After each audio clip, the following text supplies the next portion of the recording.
Repeat that for me, because you just told us before we started rolling that you should have played golf because it's a lot easier and they get paid more. It's not as brutal, and they definitely get paid more. Did you play golf anyways, or is it? No, I can't. Okay, then forget that. Yeah, no. Played. I had the plastic when I was a kid, the plastic ones, and you hit the grass with it, but that's about it. And you just started beating the clubs up. Yeah, exactly right. I had the pink one, and it broke in half, and my sister was pissed. Well, take us through that fight. I mean, leading up until the point where you got him on the canvas and got the mount, and got the choke and everything. How was that fight going for you? Was it kind of what you envisioned? It's exactly as we I can't talk. I just got into a fist fight. It was exactly what we expected. I wasn't scoring a lot of takedowns in the first round. We knew he was going to be tough on the takedown defense in the first round. So as soon as I got him down at the end of the first, we walked back to the corner. I knew I could see a little wobble in his step. I could kind of see him thinking like, man, am I going to be able to keep this up? And I knew this second round is going to be our round. And then if it goes to the third, we're going to get him in the third. You were patient enough once it got to the mat. Was that in the game plan too? Yeah. So something in my last fight, I'm known as a ground and pound fighter. I'm known for throwing a lot of strikes. I average about 105 strikes per round, and so my last fight, I really, really wanted to show that. I wanted to hit somebody so bad. I wanted to just ground and pound so bad that I wasn't worrying about control at all. So moving right into this next fight, the whole focus was once we get the takedown, establish position, and then ground and pound. He was doing a really good job of holding my wrist, so I couldn't get any ground and pound off, so I was pulling his head up, and that allowed me to sink into the choke. Last fight was a decision win, right? It was, yes, decision, unanimous decision. That was my Your first first? decision ever as an amateur, as a pro. First decision ever, and I was like, wow, 15 minutes? That sucks. Something like that pissed you off, and then Yeah. did it relight a fire? It did. I wanted to make a statement with him. I keep saying this, but it is a fact. If you add his amateur record, if you add the fights he had in the house, and then his pro record, he's 18-0, undefeated in 18 fights. Nobody's even come close to beating him. So, not just getting the win, but finishing him, I think that really put a stamp on my name. Now that we know you had the layoff that I'm sure you didn't enjoy. Two quick ones though here in the past couple months. What are you thinking about in terms of getting back in there? What you want to do next? That kind of stuff? We want a quick turnaround, go for August. That's what we're kind of shooting for. I want to get home. My toe is jacked up and my eye is jacked up, so I want to get those two fixed. And as soon as I can get back to training, we'll hit Sean Shelby up and see what we can get. You don't care who it is?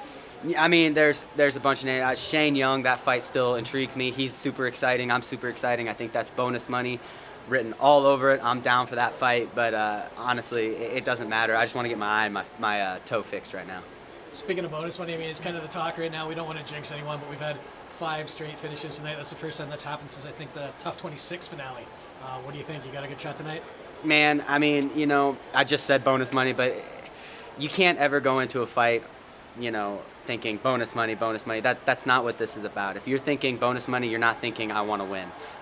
We got the win. I got my check. If we get bonus money, that's great, but if not, it's not a big deal. How bad is the toe? It's just my toenail flipped up over. Yeah, so it's bent in half. And you guys can't see it on the camera, but it's pretty gross. It's pretty gross. But It was another beautiful performance from you tonight. What do you attribute such a deep skill set at such a young age for? my team, man. My team, my coaches. I truly believe that we have one of the best MMA coaches in the game. James Krause, he's not a world-class striker. He's not a world-class wrestler. He's not a world-class jiu-jitsu guy, but he does all of it, and he's such a good coach. Can't talk today. Such a good coach at blending everything together. I think that that's something where the sport is going, is we're not just doing boxing and kickboxing and wrestling anymore. It's blending it. Kamaru Usman talks about being the best at blending it. If you can blend everything together, you don't have to be the best striker or the best wrestler, because you can take the fight where you want to take it. So James Krause is your coach. That comes as your teammate. Correct. I'm going to ask you the same thing I asked him. What does it feel like to give someone their first loss? Man, it feels great. Winning is always great, but I always thought there was a hashtag next to everybody that I've beat. People coming off of losses, or people that just didn't go on to be as good as everybody thought they were going to be. He's 9-0. everybody knows he's going to be good and he's only going to get better after this. So it feels great to be his very first loss. And I truly think that someday down the line, he's going to say, I fought Grant before anybody knew who he was. When you talk about the sport becoming more of true mixed martial arts and not single discipline, being a younger guy, was there anyone like that you looked up to when you were coming up? RDA. Yep. My all-time favorite fight is Rafael dos Anjos versus Anthony Pettis. I believe that is a fight where everything was mixed together beautifully between wrestling, jiu-jitsu, and striking. It was just gorgeous. He's pressuring like I'm always trying to pressure. I actually got to meet him yesterday for the first time. It was such a fangirl moment. Got a picture. I loved it. I'm rooting for him tonight. I think he's going to do great against Lee. Can't wait to see him fight. Awesome, man. Enjoy it. Yep. Thanks, guys. Thank you. Thank you.